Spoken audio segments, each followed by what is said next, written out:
farmer's market is where I get it. There's one at Pico and Cloverfield. Right. And the bee people are there every second week. And sometimes they have beeswax and sometimes they don't. And sometimes they're mean and sometimes they're nice. Like the weather. Okay. Yeah. So, you know, when they have it and when they're willing to sell, I usually buy a few bricks of it. This, by the way, is half a recipe because I didn't think we're going to have a gigantic amount of people. And like, this is about enough for 1.5 recipes. So maybe I'll take it out and we're going to need to heat it a little bit more. So let me... I'm getting good at lighting this thing. I'm still scared of it, but... Okay. So. Color sounds good. Yeah, it did change color. I know, I want to eat it now. It's fried. Actually, people usually they taste it and It changes their mind rapidly. But not with the wax so much. Usually I do the wax later, but since I didn't want to waste the time that way. But actually I should scrape this wax off. Let me use this. Okay. You know, at first, the first nibble, and it doesn't taste horrible, but dangui leaves a very bitter aftertaste. So, The bitter is good. you won't want to eat much of it. Not much, just a little bit. If people want to taste it, I mean, there is wax in it, but it's really, you know, pure. Okay, yeah.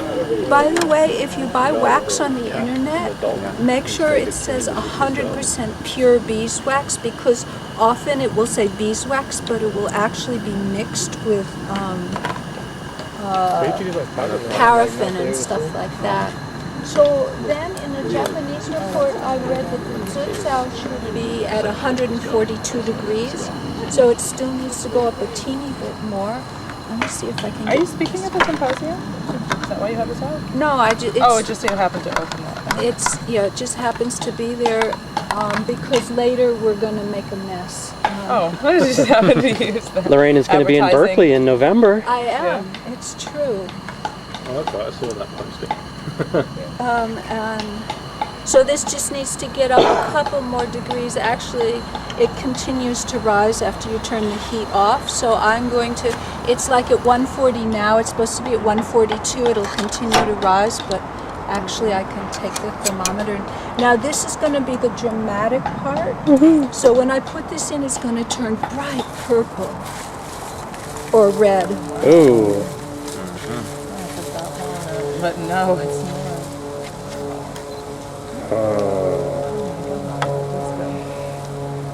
Hope it's not going to boil over. I think I need to move this. Just keep the strainer Ah. now.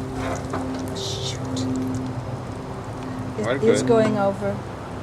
Well, Oh, it went back down just in the nick of time, though. Yeah. yeah. Only a little went over. Yeah. There you go. Poor tablecloth. So now it just says to let it sit until it stops bubbling. And so that will be a few minutes. Oh, so also if a dog has flea bites, this takes away the itch. You know how they'll keep scratch.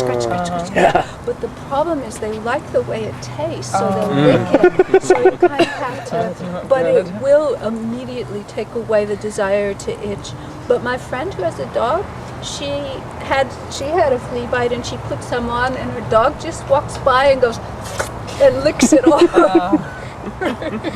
So anyway. Cool.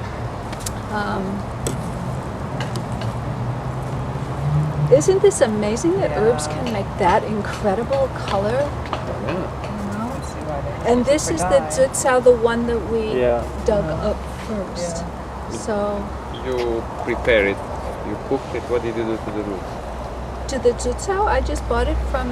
We didn't use that one. No, I say, but how they prepare it to get from there to what you have on the I think platter? they just Dry it. They just dry it straight, Yeah. no cooking, no. No, something. I don't think there's any processing for it.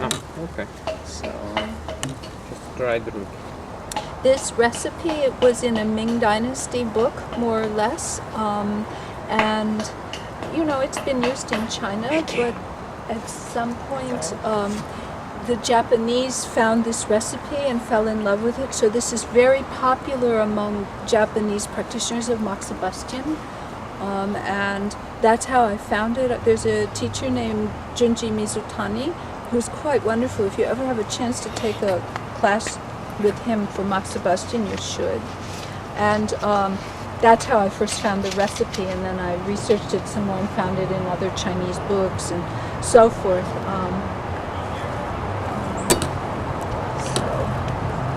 So it's, when you find purple cloud ointment on the internet and advertised, you know, like different companies sell it's it. very Is this, expensive. yeah, is this basically the same recipe? Yes. I mean, each. This is like, even better because we Yeah, know this what is we put probably better. inside. but in general, the same.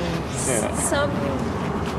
I found it where they use lanolin, which isn't a bad thing, and add some vitamin E oil, or you know, you can find variations. So you should read the ingredients. Oh, But it's basically 2 herbs. it's plus sesame oil actually has this moistening, you know, and it helps fill in the flesh and so forth. So actually, the sesame oil is considered part of its properties. So I'm going to take this stuff out. I think it's done what it's going to do. There's still a piece of dangwei there. Any dyeing properties, any permanent ink dyeing properties that red? This actually is used as a dye, not the ointment, but the herb, but it's very unstable with light, and so if you use it as a dye, then the things will fade as they're exposed to light, and this ointment also will tend to fade if it's exposed to light or even just over time. So one reason not to make too much is because we don't really know if it loses properties as the color fades, but one would think it might. And so I try not to make like a gigantic batch, because then it's just wasted if you don't use it. It doesn't seem to stain clothes, but I have not dared use it against something white. But, you know, I've used it, it's gotten on other clothes and it washes out. Still, with whites, you probably want to be more careful, don't you think?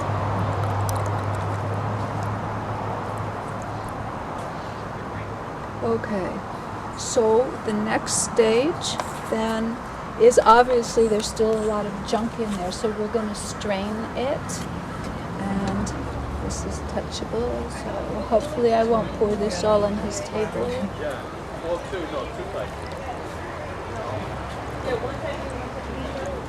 Because the large one has to be followed.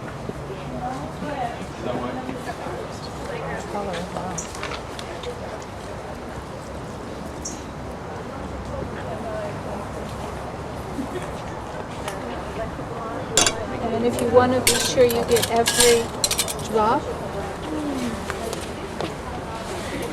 you can put it in a potato masher, but I guess we already got most of it. Okay. So the final stage now then is, if we just pour it into containers right now as is, it will dry hard like a candle, and then it's not a very good ointment. So what we need to do, which is kind of a pain, but stir it and stir it and stir it. Have you ever made ice cream? You know, if you just put it in the freezer without stirring, it will become hard, but if you stir it, you get the texture, and the texture of ice cream, well, we don't want the coldness, but that's the kind of texture you like in an ointment, where you can dip your finger in and get some and put it on and so forth. So what the job is, and you can see I've done this before by the color of the stirrer, is that me, or maybe you guys can help, we'll have to just keep stirring this until it gets thick like yogurt or like honey. At that point we can pour it into little containers, which I have, and then I think we're probably, you know, if you want some, selling it for a small donation to the garden that will benefit the garden.